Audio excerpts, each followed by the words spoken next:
역사가 없는 나라가 어떻게 존재하겠습니까? 그렇죠. 역사는 그 나라 국민들이 삶을 지탱하는 가장 큰 이유지 않습니까? 그렇죠. 네. 바로 경복궁으로 가보도록 하겠습니다. 저 어떻게 표현해야 될지 모르지만 어떤 혹자는 이제 그런 표현을 하지 않습니까? 참 중국 자금성에 비하면 이제 경복궁은 이제 뒷값만 하다고. 거기가 그게 이제 네, 하죠. 네. 제가 그 경복궁부터 썼던 이유가 그 얘기 듣기 싫어서. 아니 그러면은 중국 관광객들 와갖고 경복궁 보는 건 뭐예요? 그거는 그 사람들이 왜 자금성의 뒷감뿐이 안 되면은 경복궁에 와서 이렇게 바글거리고 좋아서 다니는 거는 그건 뭐냔 말이에요. 그런 생각은 못 하는 거예요. 스케일만 갖고 얘기를 하니까 그렇게 얘기를 하는 겁니다. 그리고 많은 사람들이 은연중에 경복궁은 자금성을 벤치마크에서 작게 진 것이다 이렇게 생각을 합니다. 그것부터가 틀린 거예요. 자금성보다 25년 먼저 지었어요. 경복궁이. 그리고 경복궁을 지을 적에 북악산과 인왕산을 등지고 짓겠다고 했기 때문에 북악산과 인왕산이 있다는 전제하에 경복궁이 있는 거지 평지에 있는 설계된 도면이 그 속으로 들어간 거가 아니란 말이에요. 그거를 차경이라고 하는데 경치를 빌려갖고 내 정원으로 삼는 거예요. 그러니까 북악산하고 인왕산은 경복궁의 정원입니다. 그렇게 해서 봤을 적에는 자금성하고 스케일도 안 돼, 비교가 안 되죠. 그러니까 자연과의 어우러진 아름다움은 그 자금성이 쫓아올라야 쫓아올 수 없는. 그렇죠. 미학적으로. 네. 그래서 북악산과 인왕산은 경복궁의 정원이 돼버렸던. 그리고 자금성이 그런 게 없어서 연못을 판 흙을 퍼갖고 뒤에다가 언덕을 만들어 놓고 산이래 그게. 꼭 저 북악산 뒷값만 하지. 그 무슨 산이야 언덕 있죠. 그리고 진짜 우리 신조분들이 정말 위대한 것 같아요. 중국 관광객도 와가지고 우리 자금성은 크기만 했지 나무 한 그루 없고 왜 그렇게 나무가 없는 겁니까? 자금성은. 거기 또 뭐 자객이 들어온다고 해서 나무를 다 가져왔어요. 근데 우리는 숨을 곳을 만들면 안 되니까. 네. 근데 우리는 그냥 몇십 가지 종류의 나무들이 있어서 경복궁을 마음껏 즐기고 가는데 우리 백성들은 왜 조상들이 해줬던 아름다움의 긍정적 가치는 잃어버리고 왜 자기 모멸을 감정을 갖는지 그게 화가 나지 않을 수가 없죠. 그리고 프랑스 건축가협회 회장이 우리나라에 왔었어요. 그분이 어느 신문하고 인터뷰를 하는데 이랬어요. 중국의 건축은 너무 장대한 것을 강조해서 이거는 건축이 아니라 성체, 성벽 같은 느낌을 주고 인간의 살냄새는 느낄 수가 없습니다. 그리고 일본의 건축은 아주 정교한 것 같지만은 천편일률적이어서 건축이 아니라 무슨 가구를 갖다 놓은 것 같아요. 그런데 한국의 전통 건축을 보면은 정말로 놀랐습니다. 그 자리에 어떤 건물을 세우는 것이 아니라 하나의 자연이라는 풍광에 건물이 들어가서 또 다른 풍광을 만들어 놓는 높은 미학을 갖고 있습니다.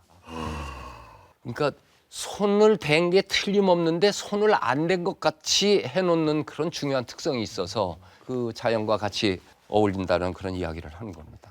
그래서 이게 네. 광고 문구 아니고 네. 정말 이제 우리의 것이 곧 세계적인 것이 네, 그럼요. 라는 것을 이제 진짜 우리 스스로 느껴야 된다는 거죠. 진심으로, 그게 진정성으로. 광고 문구가 아니라 괴테가 한 얘기예요. 가장 민족적인 것이 가장 세계적인 것이다. 아니, 뭐 지금 마음 상하는 거?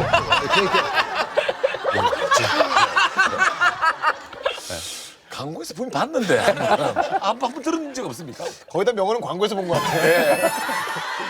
경복궁을 어디서 봐야 가장 아름다운 곳을 볼 수 있습니까? 그 내가 제일 좋아하는 것은 근정전 남동 쪽 모서리에서 근정전을 보면은 오른쪽으로는 북악산, 왼쪽으로는 인왕산이 한 카트로 이렇게 쫙 들어와요. 그게 굉장히 아름답습니다.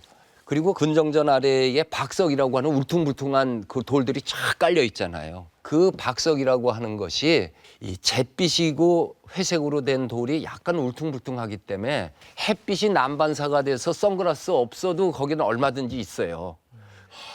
그래서 외국에 있는 그 박물관 관계자나 평론가들은 그 자리에 갖다 놓으면은 아주 자지러지고 그냥 사진 찍느냐고 정신없습니다. LA에서 내가 강연할 적에 그 사진을 보여주니까 거기 박물관 회 이사가 나보고 그때 강의 제목이 한국의 자연과 건축이었거든요.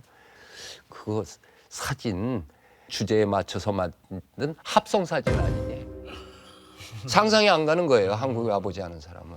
근데 인생도처 유상수라고 내가 이제 청장이 돼가지고서 초도순시라는 거를 이제 하게 돼 있어요. 그래서 이제 경복궁에 가니까 정년 퇴임 얼마 안 남으신 소장님이 내가 이제 그분으로 오래 하셨던 분이죠. 경복궁에서. 그러면 그래서 내가 소장님 경복궁은 언제가 제일 이쁩니까? 느닷없이 질문을 내가 해버린 거예요.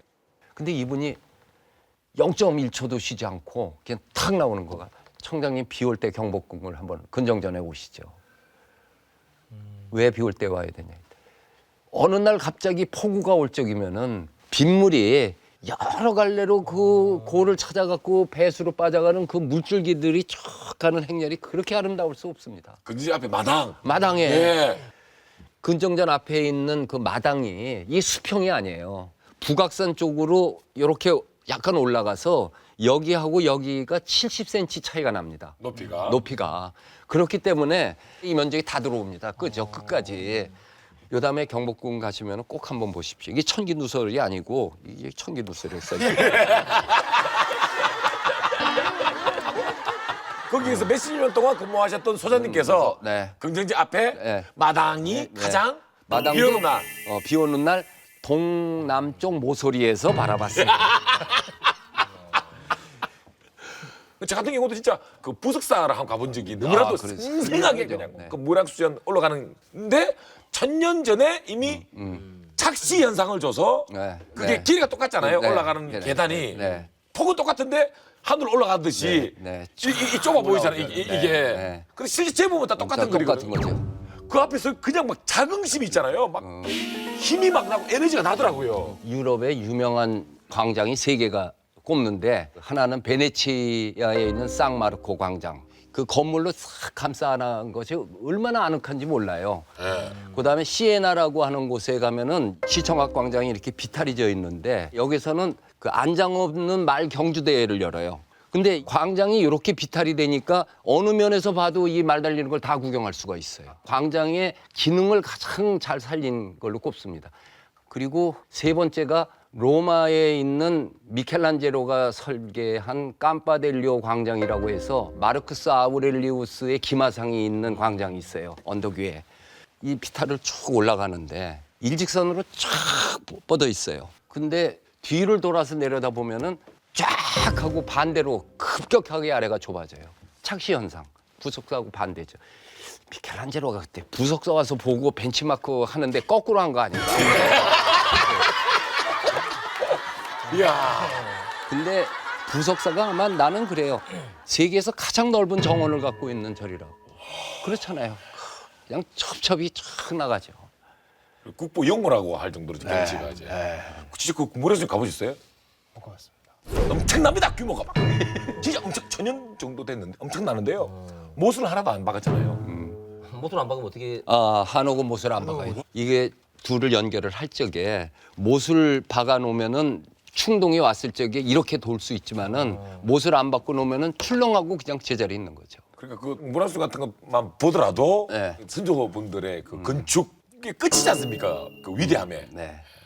그리고 거기에서 최순우 선생님이 쓴 유명한 무량수전 배을림 기둥의 기대서서 그 에세이를 읽으면은 예. 정말 감동적이었어요. 내가 조금만 소개를 하면은 나는 무량수전 배을림 기둥의 기대서서 안양로 넘어 멀어져 가는 소백산맥을 바라보며 사무치는 마음으로 조상님께 감사드린다. 높지도 낮지도 않은 바로 이 점을 점지해서 우리에게 자연과 어울리는 이 아늑한 보는 맛을 제공할 수 있었던 대안목의 소유자 그 위대한 한국인 그분의 이름은 의상대사이다. 이렇게 나가요.